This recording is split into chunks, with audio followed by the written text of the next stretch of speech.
नंद गांव बस चुका है, सबको प्रतीक्षा है, कब मिलेंगे दोनों सनातन प्रेमी। एक दिन यमुना के साथ साथ दूर चले गए कृष्ण। पक्षियों का गान, भंवरों की गुंजन, खिले अद्भुत पुष्प, बादलों की छत्र के नीचे वन की शोभा को देख मुग्ध हुए नंद नंदन और मुस्कुराते हुए अपनी बांसुरी को कोमल हाथों में लेकर अपने गुलाबी अधरों पर रखकर बजाने लगे।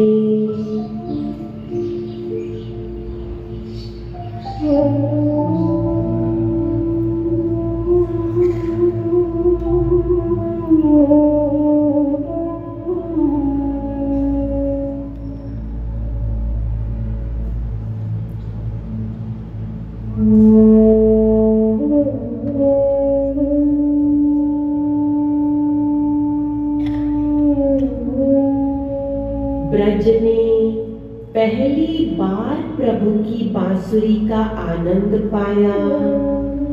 उस क्षण सब कुछ थम सा गया। एकाएक मौन हुए पक्षी, भंवरें और पशु, यहाँ तक कि पवन भी हुई स्तब्ध। अचानक कहीं से एक मोर प्रकट हुआ और मुरली की मधुर ध्वनि पर पंख फैलाकर नाचने लगा। अहो आनंद!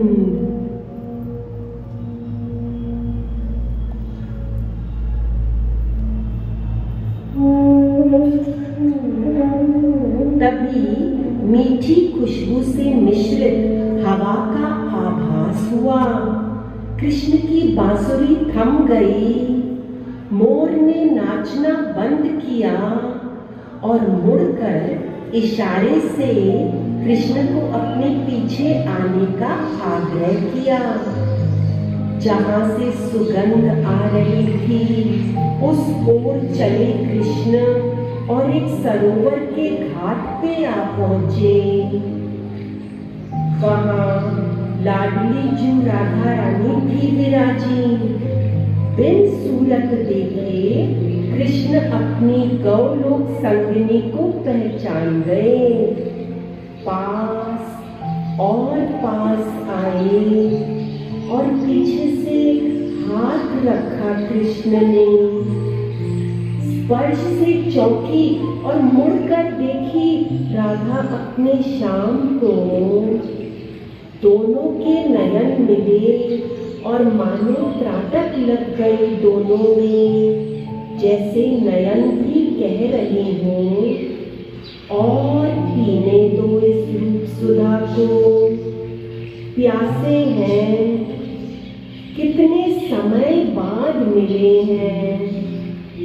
उसी समय आकाश से फूलों की वर्षा होने लगी। इस जुगल जोड़ी के मिलन के लिए पूरे ब्रह्मांड को बेसब्री से इंतजार था। जानते थे कृष्ण कि गौलोक में श्री रामा के श्रापवश राधा को उनकी स्मृति न होगी। उस अटूट प्रेम की स्मृति न रहेगी। फिर भी उनका मन हुआ अपने प्रेम को आजमाने का। क्या बिन पहचाने राधा आज भी मुझसे प्रेम करेगी? पूछे श्री कृष्ण। ओ प्यारी, कौन हो तुम? कौन से गांव से हो? बताओ तो सुंदरी, कौन हो तुम? राधा को अपना मान ही नहीं रहा, जैसे सब भूल गई हो और बावरे से पूछते जा रहे कृष्ण। तुम बोलती क्यों नहीं? कुछ तो बोलो। क्या तुम बोल नहीं सकते? ऐसा कहते राधा के अधरों को छू लिए कृष्ण। स्पर्श से शर्मा गई राधा रानी और बोली, राधा नाम है मेरा। मैं यहाँ बरसाने के वृषभा जी की बेटी हूँ। नहीं देखा होगा तुमने, मैं कहीं आती जाती नहीं। पर मुझे ऐसा क्यों लग रहा है कि हम तुम्हें बहुत पहले से जानते हैं। अच्छा, तो तुम कौन हो? शायद मुझे याद आ जाए। बड़ी ठसक से बोले नाथ। मुझे कौन नहीं जानता। वैसे मेरा नाम तुमने सुना ही होगा। अच्छा, सब जानते हैं तुम्हारे बारे में? तुम इतने बड़े हो? हाँ, हम बहुत बड़े हैं। पूरा ब्रजमंडल हमें जानता है। सच में? तो नाम बताओ। कृष्ण है नाम हमारा। ये नाम तो तुमने सुना ही होगा। नहीं। राधा रानी के मना करने पर देखने लायक था कृष्ण का चेहरा। फिर जैसे स्मृति हुई, राधा बोली, हाँ कृष्ण, याद आया। तो तुम ही हो जो गोकुल में घर घर में माखन चोरी करते फिरते थे। और वो ही आदतें यहाँ भी। अरे, तुम्हारा क्या चुरा लिया हमने, जो बिन जाने इतना बड़ा आरोप लगा दिया? हमें चोर कह रही हो? तुम्हारी वीरता की गाथाएं बड़ी मशहूर हैं। हम क्यों करें भला चोरी? चोरी तो तुमने हमारी की है। लो, चोरों के सरदार तुम हो और हमें कह रहे हो। क्यों न कहें? तुम चोरी भी करो और हम शिकायत भी ना करें। क्या ये बरसाने का न्याय है? अच्छा, बताओ, हमने क्या चुराया है? हमारा हृदय। देखो देखो, हमारा हृदय हमारे पास है ही नहीं, तुमने चुरा लिया। ये अच्छी बात नहीं है। राधा की शर्म की सीमा न थी। मानो जैसे गुलाब की पंखुड़ियों ने उसके गालों को रंग दिया हो। देखो, अंधेरा हो रहा है, हमें अभी जाना होगा। ऐसे कैसे जाने दो? पहले चोरी का सामान सीधी तरह लौटा दो, या फिर हमें साथ ले चलो। हम अपने हृदय के बिना थोड़ी रह सकेंगे। अरे, पीछे ही पड़ गए तुम। मेरा रास्ता न रोको। चलो, तुम्हारा हृदय अपनी सखी ललिता के साथ भिजवा दूंगी। अब तो जाने दो। और तुम्हारे हृदय का क्या? मेरे हृदय का? बड़ी भोली बन रही हो। बहुत ही पहुंची हुई चोर हो तुम। बड़ी सफाई से मेरा हृदय चुरा ली और अपना हृदय मुझे थमा गई। अब तो बंध गए हम दोनों एक दूसरे से। बड़े झूठे और बेशर्म हो। हटो ना, अब हमें जाने दो।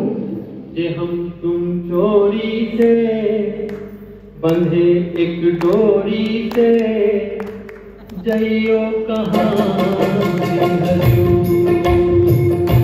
जे हम तुम चोरी से बंधे एक डोरी से, जइयो कहाँ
इस प्रथम मिलन से शुरू हुआ सिलसिला प्रेम लीलाओं का, अविभाज्य और अतुल्य प्रेम का।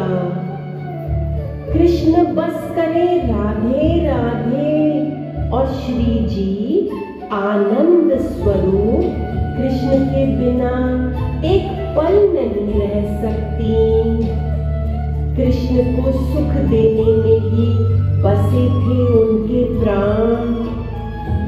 इस राधात्व भाव से ही उन्होंने अपने कृष्ण को पाया।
मुस्कुराते हैं कि